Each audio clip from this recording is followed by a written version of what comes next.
Hello everyone, welcome back to my YouTube channel. दोस्तों, कैसे हैं आप सब? उम्मीद करती हूँ बहुत बढ़िया होंगे, मजे में होंगे। मैं भी बिल्कुल बढ़िया हूँ। तो आरआरबी, टीजीटी, पीजीटी वाले बच्चों के लिए प्रोफेशनल एबिलिटी वाला सेक्शन जो है, जो कि 50 नंबर का पूछा जाएगा, उससे रिलेटेड ये 1000 एमसीक्यू सीरीज में आप लोगों के लिए लेकर आई हूँ। ये सीरीज टॉपिक वाइज रहेगी, यानी कि टॉपिक वाइज जो भी टॉपिक्स आपके सिलेबस में दे रखे हैं उनके अकॉर्डिंग पहले टॉपिक क्या है उसके अकॉर्डिंग क्वेश्चन रहेंगे, फिर दूसरे टॉपिक के अकॉर्डिंग, फिर तीसरे टॉपिक के अकॉर्डिंग।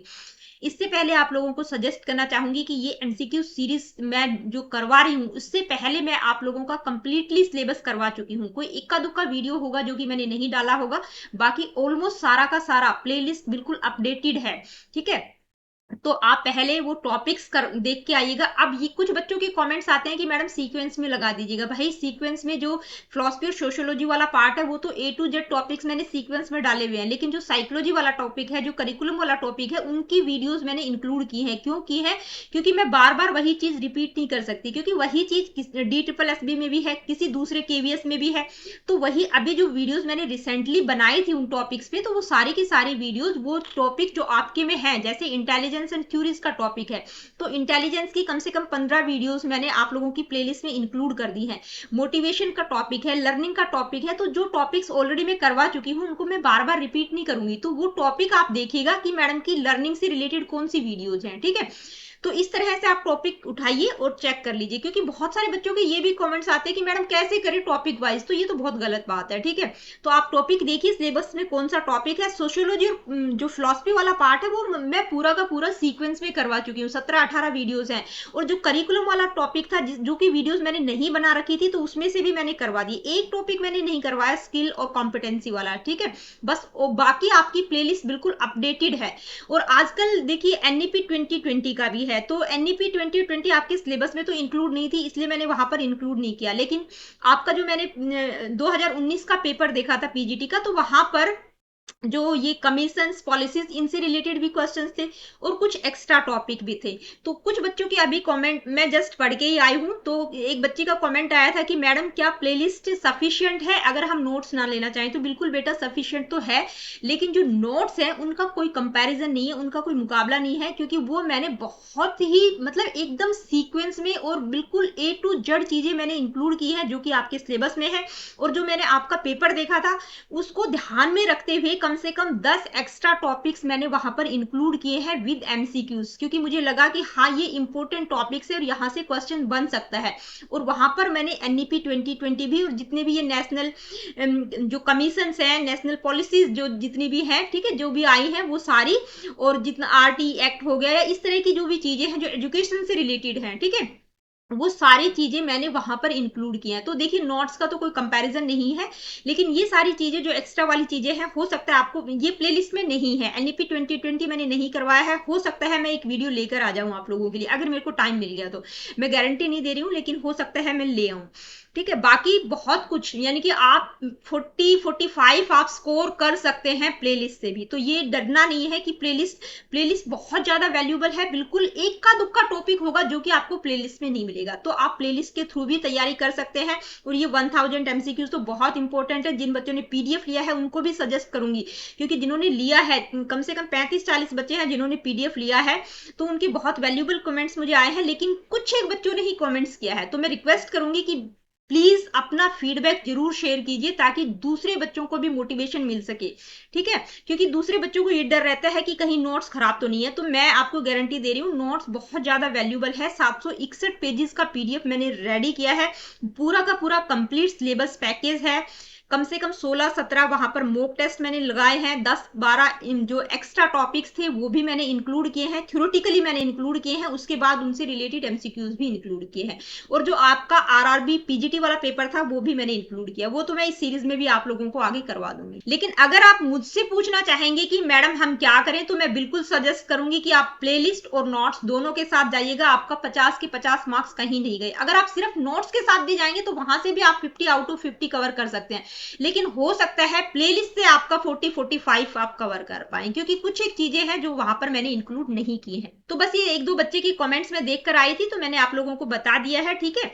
बाकी आप देख लीजिएगा, जो भी आप करना चाहें आप कर सकते हैं। आप नोट्स के साथ जाना चाहें आप नोट्स ले सकते हैं। जो प्लेलिस्ट जो नहीं लेना चाहते नहीं ले सकते हैं, तो बेटा मैं उनको सजेस्ट करूंगी आप पूरा का पूरा कंप्लीट प्लेलिस्ट देख लीजिए, वो भी बहुत ज्यादा वैल्यूबल है, ठीक है। 45 तक वहां से आप स्कोर कर सकते हैं अगर आप एक एक चीज को ध्यान से देखेंगे, क्योंकि मैंने एक एक टॉपिक को ध्यान में रखते हुए सारी की सारी प्लेलिस्ट को अपडेट किया है। सिर्फ एक या दो टॉपिक होगा जो कि मैंने उसमें इंक्लूड नहीं किया, जो कि मैं आप लोगों को बता रही हूँ स्किल्स एंड कॉम्पिटेंसी का, लेकिन एनईपी 2020 वहां पर इंक्लूड नहीं था, इसलिए मैंने इंक्लूड नहीं किया। हो सकता है मैं अभी सोच रही हूँ उस पर एक वीडियो बनाने के लिए, अगर मेरे को टाइम मिला तो मैं जरूर इंक्लूड करूंगी, ठीक है। और आज की इस वीडियो में ये प्रैक्टिस सेट 5 रहेगा, जिसमें हम वेस्टर्न स्कूल्स ऑफ फिलॉसफी से रिलेटेड ही कुछ इंपॉर्टेंट एमसीक्यूज को डिस्कस करेंगे। तो चलिए स्टार्ट कर लेते हैं आज की इस वीडियो को। Let me see what is the first question. अब ये पहला क्वेश्चन मैं स्टार्ट करूं उससे पहले आप लोगों को बताना चाहूंगी कि भाई जितने भी बच्चों के कमेंट्स आते हैं ना, कमेंट्स को मैं बहुत मतलब देखती हूँ, क्योंकि कमेंट्स मेरे लिए बहुत मोटिवेशन और इंस्पिरेशन दोनों का काम करते हैं, ठीक है। अब एक बच्चे का आपकी सजेशंस मैं लेती हूँ, तो एक बच्चे का कमेंट आया था कि मैडम एक तो थोड़ा सा फॉन्ट का साइज इंक्रीज कर दीजिए, क्योंकि जो अक्सर हैं वो थोड़े से छोटे उनको लग रहा होगा, हो सकता है उनको कलर ब्लाइंडनेस या कुछ प्रॉब्लम थी जिस कारण से, और एक पेन का कलर चेंज कर दीजिए। तो बेटा आपके सजेशन को मैंने बिल्कुल ध्यान में रखते हुए थोड़ा सा फॉन्ट का साइज भी इंक्रीज किया है। कलर का जो पेन का कलर है वो भी मैं थोड़ा सा लाइट ही रखूंगी, उसमें रेड कलर था, हो सकता है उस बच्चे को दिक्कत हो रही हो। तो हर बच्चे के कमेंट को मैं बिल्कुल मतलब वैल्यू देती हूँ कि भाई किसी बच्चे ने जब कुछ लिखा है तो कुछ सोच समझ के लिखा होगा, कुछ बताना चाह रहा है, तो मैं सारी चीजों को बहुत ध्यान में रखती हूँ। चाहे आप सजेशन दे रहे हो, आप अप्रिशिएट कर रहे हो, वो मेरे लिए बहुत वैल्यूबल होता है। कुछ अगर कमी आपको लग रही है तो वो भी मेरे को जरूर बताया करो, क्योंकि ताकि उससे आप लोगों को अगली वीडियो अपडेटेड मिलेगी, ठीक है। वहां पर कुछ ना कुछ इंप्रूवमेंट मिलेगा। जब तक आप बताएंगे नहीं तो पता नहीं चलेगा। तो हर बच्चे से, जितने भी बच्चे देख रहे हैं, हर बच्चे से रिक्वेस्ट है कि कमेंट जरूर किया करो। जो भी आपका थॉट प्रोसेस होता है, जो भी आपको वीडियो देखकर लगा है, अच्छा लगा है, बुरा लगा है, कुछ सजेशन आपको देना है, तो प्लीज कमेंट करके जरूर बताया करो। और एक छोटा सा रिक्वेस्ट और है कि जितने भी बच्चे देख रहे हैं वो लाइक शेयर और वीडियो को हाइप तो जरूर कर दिया करो, ठीक है। एक बच्चा 3 टाइम हाइप कर सकता है। हाइप करने के लिए किस लिए बोल रही हूँ, क्योंकि जो मेरा चैनल है वो सर्च इंजन में अभी तक नहीं आ रहा। आप लोग देख रहे होंगे कितने सब्सक्राइबर हैं, ठीक है। तो मैं चाहूंगी कि मुझे भी कुछ बेनिफिट हो जाए, कि मेरा जो चैनल है वो भी थोड़ा सा सर्च इंजन में आ जाए। अगर आप सर्च करेंगे एजुकेशन क्लासेस तो आपको नहीं मिलेगा, तो इसलिए मैं आप लोगों को हाइप करने के लिए बोलती हूँ। कोई मेरे को बेनिफिट नहीं है इस यूट्यूब से, मेरे को कोई अर्निंग नहीं हो रही अभी तक, मैं आप लोगों को बता दूं, ठीक है। साल में कोई 7-8 हजार रुपए अगर बनता होगा तो बनता होगा, बस ये मेरे को अच्छा लगता है पढ़ाना, इसलिए मैं आप लोगों को यहाँ पर वीडियोज लेकर आती हूँ। लेकिन जब मैं आप लोगों के लिए इतनी मेहनत कर रही हूँ तो मैं भी चाहूंगी कि थोड़ा सा आप भी अप्रिशिएट कीजिए। तो चलिए स्टार्ट कर लेते हैं आज की इस वीडियो को। पहला क्वेश्चन है, who is known as the father of naturalism, ठीक है। ये जो जितने भी वेस्टर्न स्कूल्स हैं फिलॉसफी से रिलेटेड, वो 7-8 मैंने आप लोगों की सीक्वेंस में इसी प्लेलिस्ट में इंक्लूड किए हुए हैं, एक ही वीडियो बनाया हुआ है, ठीक है। अगर आप अलग अलग देखना चाहते हैं तो वो मैंने नेट वाला जो प्लेलिस्ट है वहां पर इंक्लूड कर रखे हैं बहुत ज्यादा डिटेल में, ठीक है। जो इंडियन स्कूल्स ऑफ फिलॉसफी और जो वेस्टर्न स्कूल्स ऑफ फिलॉसफी, वो भी मैं अभी करवा रही थी, लेकिन उनको छोड़ के मैंने आप लोगों के लिए सीरीज स्टार्ट की है। तो वहां पर भी आप देख सकते हैं, बिल्कुल डिटेल में वीडियोस आप लोगों को मिल जाएगी। तो कौन है father? John Locke, Rousseau, Immanuel Kant या हर्बर्ट स्पेंसर। तो क्या है, नेचुरलिज्म का नाम आते ही आपके दिमाग में रूसो का नाम आ जाना चाहिए, ठीक है। चीफ एक्सपोनेंट, चीफ चैंपियन कौन है? रूसो है, ठीक है। नेक्स्ट क्वेश्चन क्या है, ये देखते हैं। Naturalism primarily believe that only spiritual realities exist, nature is the only reality, reality is mental and idealistic, reality is unknowable, ठीक है। प्रकृतिवाद का मुख्य सिद्धांत क्या है? तो प्रकृतिवाद किस पर प्रकृति की बात करता है, नेचर की बात करता है। नेचर ही ओनली रियलिटी है, nature is the only reality. इनका एक नारा भी है, कौन सा है वो मैंने आप लोगों को बताया था, प्रकृति की ओर लौटो, आई थिंक, या कुछ और है। आप लोग मेरे को कमेंट करके बताना। आप लोगों से जो भी मैं पूछती हूँ ना कि भाई इस क्वेश्चन का आंसर मेरे को कमेंट बॉक्स में बताना, लेकिन आप नहीं बताते हो, तो मुझे यही लग रहा है पता नहीं कितने बच्चे देख रहे हैं, नहीं देख रहे। जो बच्चे रेगुलर हैं वो प्लीज रेगुलर अपडेट रहा करो और कमेंट करके जरूर बताया करो। और ये जो हम जितने भी क्वेश्चंस करते हैं हर सेट में, किसी में 30 करवा रही हूँ मैं, किसी में 40 करवा रही हूँ, किसी में 50 करवा रही हूँ, तो उनको बिल्कुल साथ साथ क्या करो और मेरे को बताया करो कि मैडम आज जो आपने 50 क्वेश्चन करवाए थे उनमें से मेरे कितने क्वेश्चन ठीक थे या मैं कितना कर पाई, ठीक है। उससे आपकी तैयारी और अच्छी हो जाएगी, प्रैक्टिस आपकी बेहतर हो जाएगी। नेक्स्ट क्वेश्चन क्या है आइए देखते हैं। Naturalism rejects belief in natural laws, God, soul, religion and values, empirical knowledge, scientific study. तो प्रकृतिवाद किस बात का खंडन करता है? ईश्वर, आत्मा, धर्म और मूल्य। इस तरह की बात हम किस में पढ़ते हैं? आइडियलिज्म में। बिल्कुल रिजेक्ट करता है नेचुरलिज्म इन सारी चीजों को। नेक्स्ट क्वेश्चन है naturalism focuses on education that is, यानी कि प्रकृतिवाद शिक्षा के संबंध में किस बात पर जोर देता है? Religious and spiritual, child centred and experience based, memorisation based, scriptural based. तो किसकी बात करता है? चाइल्ड सेंटर्ड एजुकेशन की बात करता है, एक्सपीरियंस बेस्ड की बच्चा खुद करके चीजों को सीखे, ठीक है, बच्चे को फुल फ्रीडम की बात करता है naturalism. Who wrote the book Emil, which advocates naturalistic education? यानी कि इसके ये जो बुक है बहुत इंपॉर्टेंट है। एमिल हो गया, डेमोक्रेसी एंड एजुकेशन हो गया, द रिपब्लिक हो गया, और गांधी जी का माई एक्सपेरिमेंट विथ ट्रूथ हो गया। बहुत सारी चीजें हैं, ठीक है, बहुत सारी कुछ चीजें फैक्चुअल है, तो ये तो बहुत ही इंपॉर्टेंट है। एमिल हो गया, रूसो का एक नेगेटिव एजुकेशन की बात भी वो करते हैं। तो दो चीजों को तो ध्यान में रखना जब हम नेचुरलिज्म की बात करते हैं। तो कौन है लेखक? कौन है? रूसो है। नेक्स्ट क्वेश्चन है naturalism emphasizes negative education with minimal teacher interference, strict teacher led instruction, focus on classical literature only, supernatural explanations। तो नेचुरलिज्म किस चीज पर emphasize करता है? नेगेटिव एजुकेशन की बात की गई है। कौन करते हैं नेगेटिव एजुकेशन की बात? रूसो करते हैं। उनका मानना है कि भाई बच्चे को फ्री छोड़ दो। जो पॉजिटिव एजुकेशन जिसको हम समझते हैं कि ये स्कूलों में दी जाने वाली एजुकेशन को हम पॉजिटिव एजुकेशन कहते हैं, वो नहीं, ठीक है। नेगेटिव एजुकेशन का मतलब बच्चे को नेचुरल इन्वायरमेंट में रहने दो, टीचर का जो इंटरफेरेंस है वो बहुत मिनिमम होना चाहिए, ठीक है। नेक्स्ट क्वेश्चन क्या है ये देखते हैं। Which of the following is not a type of naturalism? Atomic naturalism, scientific naturalism, idealistic naturalism, historical naturalism. तो देखिए पेडागोजी जो है ना कॉमन सेंस का सब्जेक्ट है। आप यहां से भी सोच सकते हैं कि आइडियलिज्म, आइडियलिस्टिक की बात तो हम नेचुरलिज्म में करते ही नहीं है। आइडियाज की बात हम किस में करते हैं? आइडियलिज्म में करते हैं, ठीक है। तो कौन सा नहीं होगा? Idealistic naturalism. बिल्कुल सिंपल सा क्वेश्चन है। इसकी जगह कौन सा था? एटॉमिक, साइंटिफिक, हिस्टोरिकल, एक और था, कौन सी फॉर्म थी वो आप मुझे कमेंट करके बताएंगे, ठीक है। Next question, according to naturalism the child's development should be, भाई जो प्रकृतिवाद है उसके अनुसार बच्चे का विकास कैसे किस तरह से होना चाहिए? Controlled strictly by adult authority, spontaneous and natural, guided only by disciplining rituals, focused on spiritual teachings. तो स्पिरिचुअलिटी, रिचुअल्स, ठीक है, कंट्रोल्ड, स्ट्रिक्ट, डिसिप्लिन, इस तरह की बात तो हम नेचुरलिज्म में करते नहीं है। टोटल कंप्लीट फ्रीडम की बात की गई है। तो कैसा होना चाहिए? नेचुरल और स्पॉन्टेनियस होना चाहिए, ठीक है, सहज और प्राकृतिक होना चाहिए। नेक्स्ट क्वेश्चन क्या है आइए देखते हैं। Herbert Spencer's contribution to naturalism includes, यानी कि हर्बर्ट स्पेंसर का नेचुरलिज्म में क्या योगदान है? किस तरह की नेचुरलिज्म की बात करते हैं? तो ये हमने फॉर्म्स में पढ़ा था। नेचुरलिज्म की जो 4 मेन फॉर्म्स थी, तो किस तरह की बात करते हैं? मैकेनिकल नेचुरलिज्म की बात करते हैं, ठीक है। तो हर्बर्ट स्पेंसर जो क्या मानते हैं कि भाई जो मैकेनिकल टाइप की चीजों में विश्वास करते हैं कि जो संसार है वो एक ह्यूज मशीन की तरह है, ठीक है। जैसे मशीन अपने काम में परफेक्टली अपना काम परफेक्टली करती है, तो अगर आप ह्यूमन को ट्रेन करेंगे तो वो भी उसकी भी वर्किंग कंडीशन बेहतर बनी रहेगी। इस तरह की वो बात करते हैं। तो आज के संदर्भ में अगर हम बात करें तो जो मॉडर्न साइकोलॉजी है, ठीक है, मॉडर्न साइकोलॉजी में जो हम कंडीशनिंग की बात करते हैं, तो ये मॉडर्न साइकोलॉजी का जो कॉन्सेप्ट है वो कहां से निकल कर आया है? मैकेनिकल नेचुरलिज्म से, जिसमें हम कंडीशनिंग की बात करते हैं। जैसे पेवलो का क्लासिकल कंडीशनिंग थ्योरी होगा, जिसमें वो डॉग के ऊपर एक्सपेरिमेंट करते हैं, किस तरह से वो ट्रेन करते हैं, ठीक है। इसी तरह से स्किनर का ऑपरेंट कंडीशनिंग थ्योरी में वो अपने रैट जो पीजन्स को बार बार कंडीशनिंग के थ्रू वो चीजों को सिखाते हैं, ठीक है।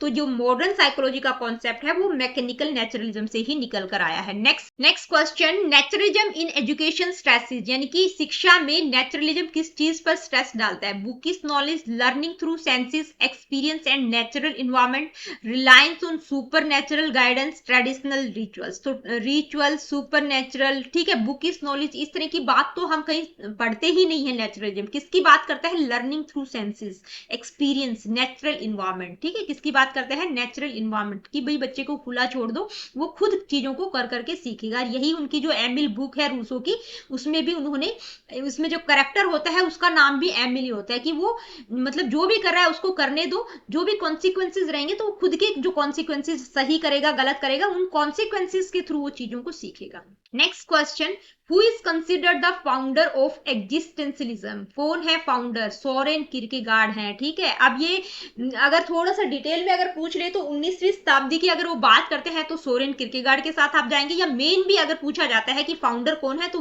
वहां पर भी आप सोरेन किरकेगार्ड के साथ ही जाएंगे। अगर 20वीं शताब्दी की बात की जाती है तो आप जीन पाल सार्त्र के साथ भी जा सकते हैं, ठीक है। मतलब ऑप्शन में अगर है तो 20वीं शताब्दी की अगर बात की गई, अगर सिंपल क्वेश्चन पूछा गया है फाउंडर तो आप किसके साथ जाएंगे? सोरेन किरकेगार्ड। नेक्स्ट क्वेश्चन क्या है? एग्जिस्टेंशियलिज्म प्राइमरीली फोकसेस ऑन, देखिए एग्जिस्टेंशियलिज्म किस चीज पर, अस्तित्ववाद मुख्यतः किस विषय पर केंद्रित है, किस चीज पर फोकस करता है? Universal truths and absolutes, individual existence, freedom and responsibility, social class struggle, scientific determinism. तो किसकी बात करता है? इंडिविजुअलिटी की, फ्रीडम की, रिस्पॉन्सिबिलिटीज की, एंजाइटी की, इंडिविजुअल एग्जिस्टेंस की, इस तरह की बातें, इस तरह की वर्ड्स जहां पर आपको दिख जाए मतलब एग्जिस्टेंशियलिज्म की हम बात करते हैं। सेल्फ रियलाइजेशन की, ठीक है, ये सारे वर्ड्स, करेक्टर फॉर्मेशन की, तो ये कुछ टर्म्स मैं आप लोगों को बता रही हूँ कि ये टर्म्स भी आपको दिख जाती हैं तो मतलब आप एग्जिस्टेंशियलिज्म की हम बात कर रहे हैं। नेक्स्ट क्वेश्चन क्या है आइए देखते हैं। Which statement best describe the existentialist view on human nature, यानी कि ह्यूमन नेचर के बारे में, मनुष्य के स्वभाव में अस्तित्ववादी जो दृष्टिकोण है वो क्या है, क्या कहता है? Essence precedes existence, existence precedes essence, human nature is fixed and unchangeable, human have pre determined destiny. तो किसकी बात करता है? एग्जिस्टेंस। एग्जिस्टेंस पहले आएगा, एसेंस बाद में आएगा, ठीक है, यानी कि अस्तित्व सार से पहले आता है। ये स्टेटमेंट के फॉर्म में भी आपको दे दिया जा सकता है, और ये लाइन जो है एग्जिस्टेंस प्रीसीड्स एसेंस, कई बार इसका मतलब भी पूछ लिया जाता है। तो क्या है कि भाई जो एग्जिस्टेंस है, जो अस्तित्व है वो सार से पहले आएगा। ये किसने बोली है, ये लाइन किसने बोली है? जीन पाल सार्त्र इसकी बात करते हैं, इन्होंने डायरेक्टली इसको बताया है। तो ये भी पूछा जा सकता है कि कौन बात करते हैं, तो जीन पाल सार्त्र है। और इसका मतलब क्या है, या 5 तरह की स्टेटमेंट्स आपको पजल करने के लिए, जैसे यहाँ पर भी आप देख सकते हैं पहली 2 स्टेटमेंट पजलिंग है, आपको पता ही नहीं चलेगा अगर आपने पढ़ा नहीं होगा। तो एग्जिस्टेंस से भी आप ध्यान में रखेंगे कि एग्जिस्टेंस पहले आएगा, एसेंस बाद में आएगा, ठीक है। नेक्स्ट क्वेश्चन, एग्जिस्टेंशियलिज्म रिजेक्ट्स, किसको रिजेक्ट करता है? Personal freedom, fix universal moral law, subjectivity, creativity. तो देखिए सब्जेक्टिविटी, क्रिएटिविटी, पर्सनल फ्रीडम की बात करता है एग्जिस्टेंशियलिज्म, किसकी नहीं करता? जो moral fixed universal moral laws है उनकी बात नहीं करता, वो हम आइडियलिज्म में बात करते हैं। नेक्स्ट क्वेश्चन क्या है आइए देखते हैं। Existentialism holds that anxiety arise from, देखिए जो अस्तित्ववाद है उसके अनुसार चिंता किससे उत्पन्न होती है, किससे आती है? लैक ऑफ नॉलेज, यानी कि आपके अंदर नॉलेज की कमी है, complete freedom and responsibility, social pressures, या बायोलॉजिकल फैक्टर्स अलोन। तो किससे आती है? अकॉर्डिंग टू एग्जिस्टेंशियलिज्म जो एंजाइटी कहां से अराइज होती है? कंप्लीट फ्रीडम एंड रिस्पॉन्सिबिलिटी, यानी कि किसी भी व्यक्ति को जब आप फ्रीडम दे देते हो कि भाई आप कोई भी काम करने के लिए आपको फुल फ्रीडम है, और जो भी कॉन्सिक्वेंसेस रहेंगे उसकी रिस्पॉन्सिबिलिटी भी आपकी है। तो जब आदमी खुद काम करता है, जैसे आपको कोई टास्क दे दिया किसी ने, टीचर ने दे दिया कि आप फ्री हो किसी भी तरह से इस प्रोजेक्ट को बनाओ, लेकिन जो भी गलत किया अच्छा किया तो उसकी पूरी की पूरी रिस्पॉन्सिबिलिटी आपकी है, तो वहां पर आपको प्रेशर रहेगा कि भाई जो भी कॉन्सिक्वेंसेज रहेंगे वो आपको ही भुगतने हैं, तो वहां से एंजाइटी अराइज होती है, ठीक है। तो जो सोरेन किरकेगार्ड और जो जीन पाल सार्त्र हैं वो क्या कहते हैं कि एंजाइटी कब अराइज होती है? जब हम अनसर्टेनिटी को फेस करते हैं, फ्रीडम के बारे में, सर्च ऑफ मीनिंग के बारे में, या किसी भी चीज के बारे में, जिस चीज के बारे में आपको खुद उस चीज की रिस्पॉन्सिबिलिटी है, तो वहां पर जब हम अनसर्टेनिटी को फेस करते हैं तो वहां से एंजाइटी अराइज होती है, ठीक है। जब आदमी को फ्रीडम रहती है और रिस्पॉन्सिबिलिटी भी रहती है तो उसको पता है कि भाई उसको फुल फ्रीडम है इस काम के लिए और उस चीज के लिए वही खुद रिस्पॉन्सिबल होगा, तो वहां पर उसको चिंता होती है, ठीक है।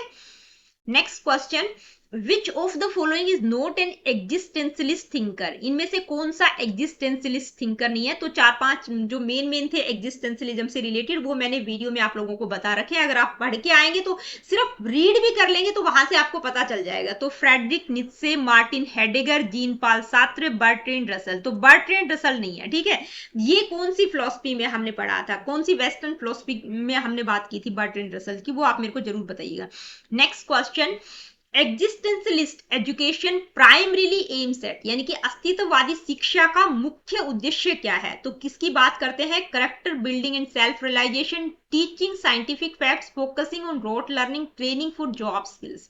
तो किसकी बात करते हैं? करेक्टर फॉर्मेशन और सेल्फ रियलाइजेशन, ठीक है, यानी कि चरित्र निर्माण और आत्म साक्षात्कार, खुद को रियलाइज करना, ठीक है, इसके बारे में बात करते हैं। नेक्स्ट क्वेश्चन है, according to existentialism the teacher's role, भाई टीचर का रोल कैसा होना चाहिए अस्तित्ववाद के अनुसार? Authoritative and strict, disciplinarian, facilitator, increasing freedom and choice, knowledge memoriser, ritual performer. तो कैसा होना चाहिए? फैसिलिटेटर, जो कि फ्रीडम और चॉइस के लिए इंक्रीज करे। भाई टीचर ऐसा होना चाहिए जो बच्चों को फैसिलिटेट करे और उनको फ्रीडम के लिए भी इंक्रेज करे, कि आप किसी चीज को करने के लिए उनकी चॉइस और जो भी फ्रीडम है उसके बारे में उनको इंक्रेज करे, कि आप अपने हिसाब से काम कर सकते हो लेकिन रिस्पॉन्सिबिलिटीज भी आपकी रहेगी, ठीक है, तो एक फैसिलिटेटर की तरह होना चाहिए। नेक्स्ट क्वेश्चन क्या है, आइए देखते हैं। Existentialism regards pain and suffering as, यानी कि अस्तित्ववाद में दुख और पीड़ा को कैसे देखा जाता है? To be avoided at all cost, यानी कि आपको हर हाल में दुख और पीड़ा से बचना है। एसेंशियल फॉर ह्यूमन ग्रोथ, यानी कि मानव विकास के लिए बहुत जरूरी है। डिवाइन पनिशमेंट है या साइंस ऑफ वीकनेस, या वीकनेस या कमजोरी के संकेत है। तो एग्जिस्टेंशियलिज्म का मानना है कि जो दुख और पीड़ा है वो ह्यूमन ग्रोथ के लिए बहुत जरूरी है, ठीक है, क्योंकि बच्चे को जब फ्रीडम दी जाएगी, रिस्पॉन्सिबिलिटीज होंगी, जो खुद के कॉन्सिक्वेंसेज होगा, तो जब तक वो पेन और सफरिंग से नहीं गुजरेगा तो वो मतलब चीजों को फेस करना नहीं सीख पाएगा, अनसर्टेनिटी को फेस नहीं कर पाएगा। तो ह्यूमन ग्रोथ के लिए बहुत एसेंशियल है पेन और suffering. Next, existentialism primarily focuses on, किस पर फोकस करता है? Universal truth, individual experience and freedom, social structure, religious dogma. तो अस्तित्ववाद किस पर केंद्रित है? यूनिवर्सल ट्रूथ की बात करता है, व्यक्तिगत अनुभव या फ्रीडम की। तो किसकी बात करता है? इंडिविजुअल एक्सपीरियंस और फ्रीडम की बात की गई, ठीक है, individuality, freedom, character formation, self realisation. तो ये कुछ एक टर्म्स है, की टर्म्स हैं, जहां पर दिखाई दे तो आप समझ सकते हैं हम एग्जिस्टेंशियलिज्म की बात कर रहे हैं। नेक्स्ट क्वेश्चन क्या है, आइए देखते हैं। The statement man is nothing but what he makes of himself is attributed to, यानी कि मनुष्य वही है जो वह स्वयं को बनाता है, ठीक है, यानी कि आदमी वही है जो खुद अपने आप को बनाता है। तो ये स्टेटमेंट किसने कही है? कई बार पूछी जाती है ये statement. Soren Kierkegaard, Jean Paul Sartre, Friedrich Nietzsche या मार्टिन हेडेगर। तो किसने की? जीन पाल सार्त्र, ठीक है। Next question, who is considered the father of perennialism? Perennialism के फादर कौन है? अब पेरिनियल का मतलब क्या है? पेरिनियल का मतलब है एवरलास्टिंग, जो सदा खिला रहता है, जो कि हम एवरलास्टिंग पेरिनियल फ्लावर से हम इसको तुलना करते हैं। पेरिनियल फ्लावर क्या होता है? जो हमेशा खिला रहता है, कभी नहीं मुरझाता है, ठीक है, तो इसको सैद्दैविकवाद के नाम से भी जाना जाता है। तो फादर कौन है? सेंट थॉमस एक्विनस है, ठीक है, याद रखना है आपको। नेक्स्ट क्वेश्चन है, perennialism primarily emphasises education based on, यानी कि पेरिनियलिज्म क्या कहता है कि एजुकेशन किस पर आधारित होनी चाहिए, यानी कि सैद्दैविकवाद किस आधार पर शिक्षा को प्राथमिकता देता है, किस तरह की शिक्षा की बात करता है पेरिनियलिज्म? कॉन्टेम्पोररी नॉलेज, इटरनल और universal truths, vocational skills, scientific experiments. तो किस तरह की बात? पेरिनियल का मतलब जो सदा रहती है, इटरनल की बात की गई है, यूनिवर्सल ट्रूथ्स की बात की गई है, कि जो एजुकेशन हमारे दादा परदादा के टाइम में थी, पूर्वजों के टाइम में थी, वो आज भी उतनी ही रेलिवेंट होनी चाहिए। तो इस तरह के सब्जेक्ट्स की वो बात करते हैं कि जो नॉलेज पहले रेलिवेंट थी, आज भी वो उतनी ही रेलिवेंट होनी चाहिए, ठीक है, तो इटरनल या यूनिवर्सल ट्रूथ की बात करते हैं। Which of the following is not a characteristic of perennialist education, यानी कि सैद्धाविक शिक्षा की इनमें से कौन सी विशेषता नहीं है? Teacher centred approach, focus on moral and intellectual reasoning, emphasis on practical skills only, study of classics and philosophy। तो किस तरह की बात करते हैं? कौन सी विशेषता नहीं है? तीन है, एक नहीं है, तो जो गलत वाली है वो आपको बताना है, जो विशेषता नहीं है। तो प्रैक्टिकल स्किल्स, सिर्फ और सिर्फ प्रैक्टिकल स्किल्स पर इंफसाइज ये नहीं करते हैं।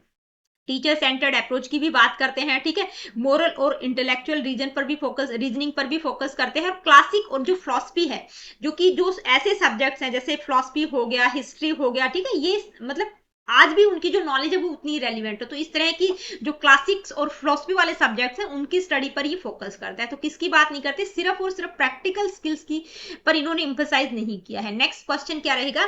विच set of subjects does perennialism emphasise most, यानी कि सैद्धाविकवाद किस विषय सेट पर सबसे अधिक जोर देता है, ठीक है, मतलब किस तरह के सब्जेक्ट्स पे। इसमें 3-4 सब्जेक्ट्स बताए गए हैं, तो वो आपको बताना है कौन सा सेट सही है। साइंस एंड टेक्नोलॉजी, तो ये साइंस और टेक्नोलॉजी तो चेंजेबल है भाई, टेक्नोलॉजी चेंज होती रहती है, तो इस तरह की चीज तो वो बिल्कुल मना करते हैं। वो क्या कहते हैं कि एवर लास्टिंग की बात करते हैं, जो सदा रहने वाला है, ठीक है। जो नॉलेज पीछे रेलिवेंट थी, बहुत सालों पहले रेलिवेंट थी, वो आज भी उतनी रेलिवेंट होनी चाहिए, तो उस तरह के सब्जेक्ट्स की वो बात करता है। Philosophy, history, literature, physical education, vocational training, तो वोकेशनल ट्रेनिंग भी चेंज होती रहती है, ठीक है। फिजिकल एजुकेशन, तो किसकी बात करते हैं? फिलॉसफी, हिस्ट्री और लिटरेचर की, यानी कि जो मतलब इस तरह के सब्जेक्ट्स होने चाहिए जो आज भी उतने ही रेलिवेंट है, जो बहुत सालों पहले रेलिवेंट थे। नेक्स्ट क्वेश्चन है, who among the following is a prominent modern perennialist thinker, यानी कि इनमें से मॉडर्न पेरिनियलिस्ट थिंकर कौन है? Mortimer Adler, Karl Marx, John Locke, Jean प्याजे। तो जीन प्याजे को हम किस में पढ़ते हैं पता ही है, John Locke, Karl Marx Marxism से रिलेटेड है, तो कौन है? मोर्टिमर एडलर है, ठीक है। मॉडर्न पेरिनियलिस्ट थिंकर है ये। नेक्स्ट क्वेश्चन क्या है, आइए देखते हैं। According to perennialism, education is, कैसी होनी चाहिए education? A temporary phase, a lifelong pursuit, only for children, limited to vocational training. तो कैसी होनी चाहिए? लाइफ लॉन्ग, मतलब जो पहले रेलिवेंट थी वो आज भी उतनी ही रेलिवेंट होनी चाहिए। नेक्स्ट क्वेश्चन है, perennialism asserts that moral truths are, यानी कि पेरिनिलिज्म के अनुसार जो नैतिक सत्य है वो क्या है? रिलेटिव टू कल्चर्स, यानी कि संस्कृतियों के अनुसार भिन्न है। Universal and permanent, created by society, subject to change over time. तो किस तरह के हैं अकॉर्डिंग टू पेरिनिलिज्म? वो सैद्धाविक की बात करते हैं, एवर लास्टिंग की बात करते हैं, यूनिवर्सल और परमानेंट की बात करते हैं, ठीक है। कि भाई जो ट्रूथ बहुत सालों पहले सही थे वो आज भी उतने ही रेलिवेंट होने चाहिए, आज भी उतने ही सार्वभौमिक होने चाहिए, यूनिवर्सल होने चाहिए, परमानेंट होने चाहिए। नेक्स्ट क्वेश्चन क्या है, आइए देखते हैं। In perennialist education the role of the teacher is that of, यानी कि टीचर का रोल कैसा होना चाहिए सैद्धाविक शिक्षा के अनुसार? शिक्षक की क्या भूमिका होनी चाहिए?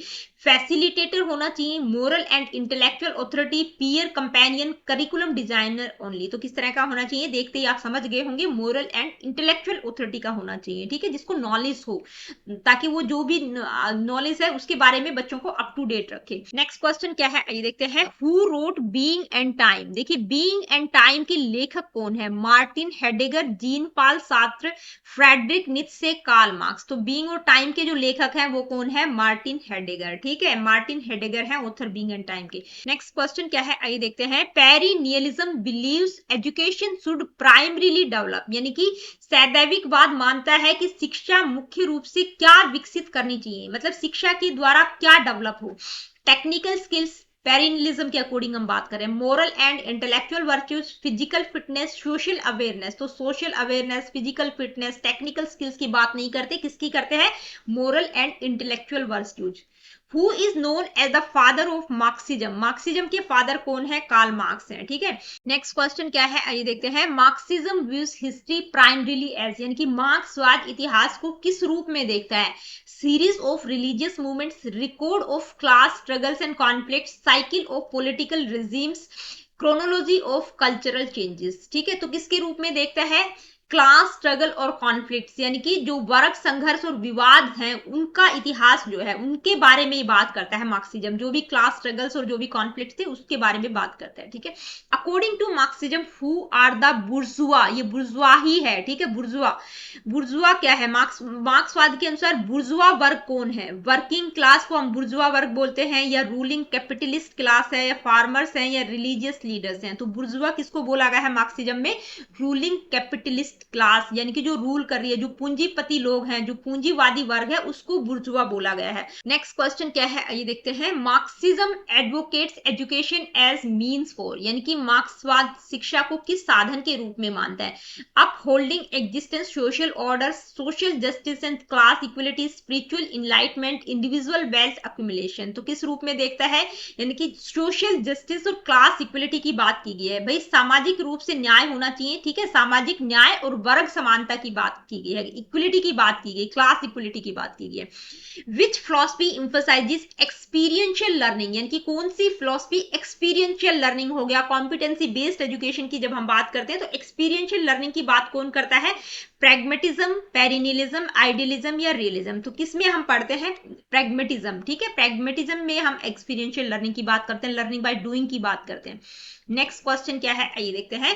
Marxism theory of surplus value primarily criticise. देखिए सरप्लस वैल्यू की जो थ्योरी है ये भी आपको पता होना चाहिए क्या है, ठीक है, तो ये वीडियो में मैंने आप लोगों को बता रखा है।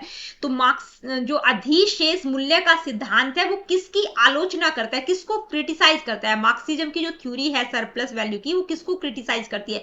Workers' laziness, exploitation of the working class by capitalist, religious institutions, government policies. तो जो सरप्लस वैल्यू की जो थ्योरी है वो किसको कि जो वर्किंग क्लास को, जो कैपिटलिस्ट यानी कि जो पूंजीवादी वर्ग है, जो सर्वहारा वर्ग को एक्सप्लॉइट कर रहा है, उनका जो शोषण कर रहा है, उसको ये क्रिटिसाइज करती है। अब ये जो सरप्लस वैल्यू की जो थ्योरी है वो क्या है कि देखिए एक है कैपिटलिस्ट वर्ग और एक दूसरा है जो वर्किंग क्लास है।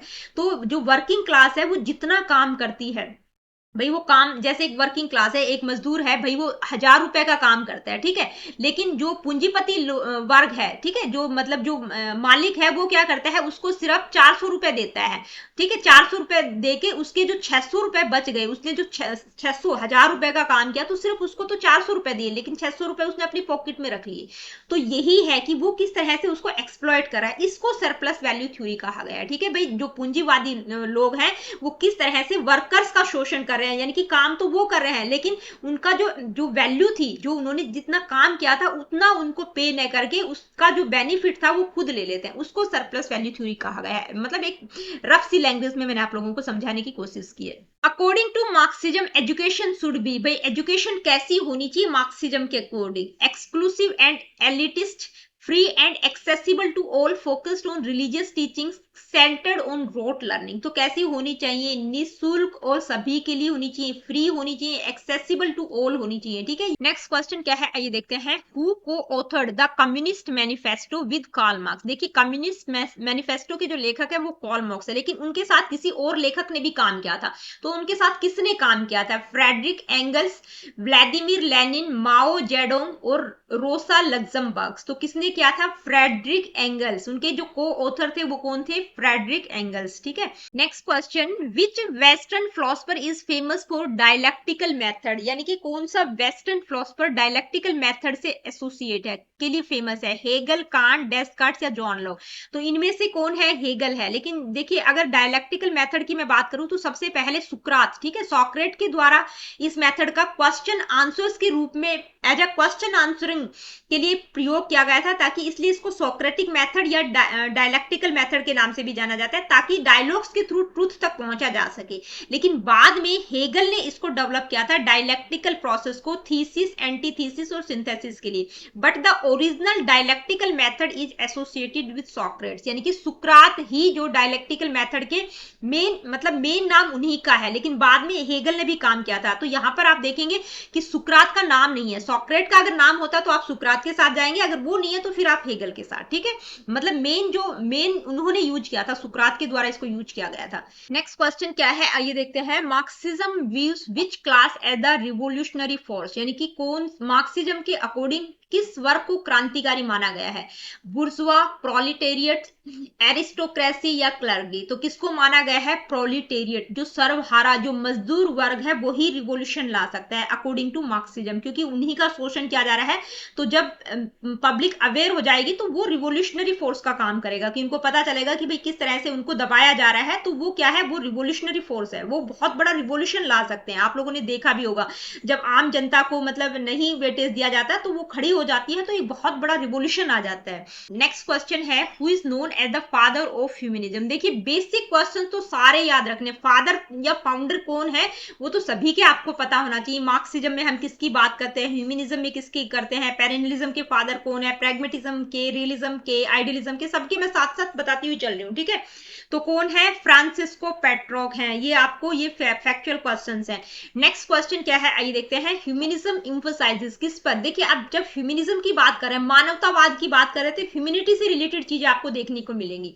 पेरेनिज्म की बात करें तो एवरलास्टिंग चीजें, ठीक है। इसी तरह से सोशल रिकंस्ट्रक्टिविज्म की जब हम बात करेंगे तो समाज, सोसाइटी को रिकंस्ट्रक्ट करने से चीजें आप रिलेट करती हुई मिलेंगी आपको। तो ये थोड़ी थोड़ी कुछ चीजें आप रिलेट कर सकते हैं, इस तरह की चीजें या इस तरह के क्वेश्चंस आपको दिखाई देते हैं। तो ह्यूमनिज्म एम्फसाइजेस किस पर एम्फसाइज करता है? Supernatural faith and rituals, human dignity, reason and potential, strict adherence to religious scripture picture, rejection of science and logic. तो ह्यूमनिज्म की जब हम बात करें तो ह्यूमन डिग्निटी, रीजन, पोटेंशियल्स की हम बात करेंगे, ठीक है। ह्यूमनिज्म मानवता से रिलेटेड है। नेक्स्ट क्वेश्चन है, according to humanism the role of the education, यानी कि शिक्षा का क्या उद्देश्य है ह्यूमनिज्म के according. Provide rote memorisation skills, develop critical thinking and self actualisation, emphasize religious indoctrination, focus exclusively on vocational training। तो किसकी बात करता है, यानी कि क्या रोल है एजुकेशन का, बच्चों में क्रिटिकल थिंकिंग और सेल्फ एक्चुअलाइजेशन को डेवलप करना। ये सेल्फ एक्चुअलाइजेशन ह्यूमनिज्म में भी बात करते हैं, और एक जगह हमने और पढ़ा था, कौन इसकी बात करते हैं, ठीक है, वो भी आप मुझे कमेंट करके बताना। नेक्स्ट क्वेश्चन क्या है, आइए देखते हैं। नेक्स्ट क्वेश्चन है, humanism promotes education that is, यानी कि ह्यूमनिज्म के अकॉर्डिंग एजुकेशन कैसी होनी चाहिए, किसको प्रमोट करता है। Teacher centred and authoritative, student centred and facilitative, focused on discipline and punishment, based on dogmas and orthodoxies. तो किसकी बात करता है, स्टूडेंट सेंटर्ड और फैसिलिटेटिव एजुकेशन की बात की गई है ह्यूमनिज्म में। Next question, which psychological theory is closely link to humanism, यानी कि मानवतावाद से कौन सा मनोवैज्ञानिक सिद्धांत एसोसिएट है, लिंक करता है। Behaviourism, psycho analysis, Maslow's hierarchy of need, classical conditioning. तो क्लासिकल कंडीशनिंग की बात पैवलोव करते हैं, ठीक है। साइको एनालिसिस की बात फ्रॉइड करते हैं। बिहेवियरिज्म हम लर्निंग में पढ़ते हैं, तो कौन सी है, मोटिवेशन की, मैस्लो की हायरार्की ऑफ नीड। जहां पर हम ह्यूमनिज्म की बात करते हैं कि कौन कौन सी बेसिक से लेके जो हायर लेवल की नीड्स हैं, 5 तरह की, मतलब एक पिरामिड की फॉर्म में आपको सारी नीड्स बताई गई हैं, ठीक है, लोअर टू हायर, ठीक है। ये सबसे नीचे सबसे लोअर वाली नीड्स रहेंगी, उससे ऊपर उससे हायर, उससे ऊपर, और सबसे लास्ट में सेल्फ एक्चुअलाइजेशन की जो नीड्स रहेंगी वो रहेंगी। नेक्स्ट क्वेश्चन क्या है, आइए देखते हैं। Reconstructivism primarily sees education as means to, reconstructivism, ठीक है, पुनर्निर्माणवाद। देखिए यहां से क्वेश्चंस ज्यादा देखने को नहीं मिलेंगे, तो बिल्कुल बेसिक से क्वेश्चंस हो सकता है देखने को मिल जाए, तो अगर आपने थोड़ा बहुत पढ़ रखा होगा तो आप कर सकते हैं, ठीक है। जैसे रिकंस्ट्रक्टिविज्म हो गया, ह्यूमनिज्म हो गया, पेरेनियलिज्म हो गया, ये बहुत इंपॉर्टेंट वाली फिलॉसफीज नहीं है। आपके पेपर में जो है ज्यादातर कहां से क्वेश्चंस पूछा जा सकता है, वो है idealism, realism, pragmatism, naturalism, existentialism और एक मार्क्सिज्म भी हो सकता है, ठीक है। तो यहां से बेसिक क्वेश्चंस, मतलब फाउंडर पता होने चाहिए, बेसिक जिस्ट क्या है इन थ्योरीज का वो आपको पता होना चाहिए। रिकंस्ट्रक्शन में सोसाइटी को रिकंस्ट्रक्ट करने की बात हम करेंगे, ठीक है, social reconstructivism. Reconstructivism primarily sees education as a means to, किसकी, मतलब पुनर्निर्माणवाद शिक्षा को मुख्य रूप से किस साधन के रूप में देखता है, तो क्या किसके रूप में देखता है, rebuild society and promote social justice, ठीक है। नेक्स्ट क्वेश्चन है, विच ऑफ द फॉलोइंग इज अ की फीचर ऑफ सोशल रिकंस्ट्रक्शनिस्ट एजुकेशन, यानी कि जो सामाजिक पुनर्निर्माणवादी शिक्षा है उसकी क्या विशेषता होगी। रोट लर्निंग ऑफ फैक्ट्स तो बिल्कुल नहीं, ठीक है। Curriculum focused on social, economic and political issues, emphasis on strict discipline without questioning, ignoring social inequalities. तो इग्नोर तो बिल्कुल नहीं करेंगे सोशल इनइक्वलिटीज को, तो किसकी, मतलब किस क्या विशेषता होगी कि जो करिकुलम है वो सोशल, इकोनॉमिक और पॉलिटिकल इश्यूज से रिलेटेड होना चाहिए, क्योंकि हम सोसाइटी की यहां पर बात करें, सोसाइटी को रिबिल्ड करने से रिलेटेड है ये सोशल रिकंस्ट्रक्टिविज्म, ठीक है। नेक्स्ट क्वेश्चन क्या रहेगा, सोशल रिकंस्ट्रक्टिविज्म इंक्रीजेस स्टूडेंट्स टू, भाई जो सामाजिक पुनर्निर्माणवाद है वो छात्रों को क्या प्रोत्साहित करता है, ठीक है, किस तरह से इंक्रीज करता है स्टूडेंट्स को। एक्सेप्ट सोशल इनइक्वलिटीज पैसिवली, यानी कि जो भी सोशल इनइक्वलिटीज है उनको पैसिवली एक्सेप्ट कर लिया जाए। critically question societal norms and participate in change, focus only on individual success, avoid social and political issues। तो किसकी, मतलब किसके लिए इंक्रेज करता है सोशल रिकंस्ट्रक्टिविज्म, भाई चीजें जो भी सोसाइटल नॉर्म्स हैं, क्योंकि हर एक टाइम पीरियड से जो भी मानदंड चले आ रहे हैं समाज के, तो उनको किस तरह से, मतलब उनके प्रति अगर आपको लग रहा है कि वो गलत है तो क्रिटिकली क्वेश्चंस वहां पर अराइज होने चाहिए, और जो भी चेंजेस है उनमें आपको एक्टिवली पार्टिसिपेट करना है, ये कहता है सोशल रिकंस्ट्रक्टिविज्म। ये इस चीज के लिए इंक्रेज करता है स्टूडेंट्स को। नेक्स्ट क्वेश्चन है, what kind of education does reconstructivism promote, यानी कि जो पुनर्निर्माणवाद है किस प्रकार की शिक्षा को बढ़ावा देता है। Fix curriculum based on tradition, reform oriented, addressing current social problems, exclusive focus on standardized testing, ignoring ethical values। तो किस पर फोकस करता है, समाज, सोसाइटी की बात की गई है, तो इतना तो हम कॉमन सेंस लगा के भी इस तरह के क्वेश्चंस को कर सकते हैं कि जितनी भी सोशल प्रॉब्लम्स है उनको एड्रेस करना है, उनको ठीक करना है, ठीक है, उनमें सुधार लाना है। तो क्या होगा, reform oriented, addressing current social problems. तो दोस्तों आज की वीडियो में हमने वेस्टर्न स्कूल्स ऑफ फिलॉसफी से रिलेटेड 50 क्वेश्चंस किए, पिछली वीडियो में हमने 30 क्वेश्चंस किए थे, तो 80 क्वेश्चंस मैंने आप लोगों को करवाए हैं हैं सिर्फ और सिर्फ वेस्टर्न स्कूल्स ऑफ फिलॉसफी से रिलेटेड। तो मेनली मैंने आप लोगों को बता ही दिया है कहां पर आपको फोकस रखना है। और ये जो 50 क्वेश्चंस मैंने करवाए हैं आप खुद करके देखना और साथ साथ मेरे को बताना। आंसर मैं बाद में ही बताती हूँ, तो आपको साथ साथ मेरे को बताना कि आपने बिल्कुल ऑनेस्टी के साथ कमेंट करके बताना कि जो 50 क्वेश्चंस मैंने करवाए हैं आपके कितने ठीक हुए, क्योंकि पेपर आपका आ चुका है, सितंबर में है, ठीक है। 10, 11, 12 तीनों का, पीआरटी, टीजीटी, पीजीटी का आई थिंक 10, 11, 12 को है या 9, 10, 11 को, इस तरह से कुछ डेट्स हैं। तो बिल्कुल जुट जाइए, मैं भी पूरी कोशिश कर रही हूँ आप लोगों की तैयारी बेहतर हो जाए, अपनी तैयारी बेहतर कीजिए। अगली वीडियो में हम इंडियन थिंकर्स ऑफ एजुकेशन वाला जो टॉपिक है आपकी में उनको करेंगे, यानी कि आपकी में सिर्फ थिंकर्स बताए गए हैं, तो इंडियन थिंकर्स का अलग रहेगा, वेस्टर्न थिंकर्स का अलग रहेगा। तो मिलती हूँ आप लोगों से अपनी अगली वीडियो में। Really good, take care of yourself. देखिए वीडियो सेशंस आप लोगों के लिए हेल्पफुल है, तो आप लाइक शेयर चैनल को सब्सक्राइब कर सकते हैं। साथ में हाइप का ऑप्शन आता है, आप लोगों से रिक्वेस्ट है कि वीडियो को हाइप जरूर किया करो। एक जो बच्चा है वो कम से कम 3 हाइप कर सकता है, इससे सिर्फ इतना बेनिफिट होगा कि जो मेरा चैनल है वो भी सर्च इंजन में आ जाएगा, जो कि अभी तक नहीं आ रहा है। तो आप लोगों से मेरी हम्बल रिक्वेस्ट है कि वीडियो को हाइप जरूर किया करो। मिलती हूँ आप लोगों से अपनी अगली वीडियो। और किसी प्रकार का क्वेश्चन, क्वेरीज, फीडबैक आप मुझे देना चाहते हैं, do comment in the comment section.